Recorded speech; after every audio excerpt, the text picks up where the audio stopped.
Na wafanyabiashara wa sekta ya jua kali mjini Embu wamefanya maandamano ya kupinga madai ya njama za kunyakua sehemu ya ardhi wanayofanyia kazi. Serikali ya kaunti hiyo imeahidi kushughulikia malalamishi ya wafanyabiashara hao na kusimamia uchaguzi mpya wa viongozi wao ndani ya siku 14 zijazo.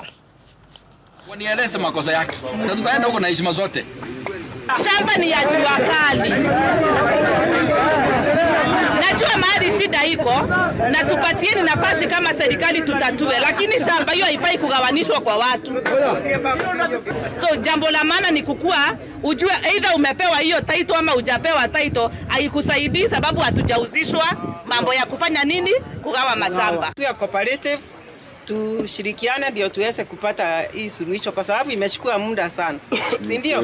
Najua hata nyinyi hamwezi kuendelea na kazi kwa kama hamjajua vizuri mumesimama pande gani, si ndio? So tunataka tu support na nyinyi pia mtupe support ndio tuweze kupata hii suluhisho. Wakati wa kugawa viwanja pale inaweza kufanywa kwa uwazi ama itafanywa kwa ofisi. Kwa sababu kupeana vile viwanja pale inafaa ikuwe hapo jua kali. Viwanja haviwezi kupeanwa kwa ofisi.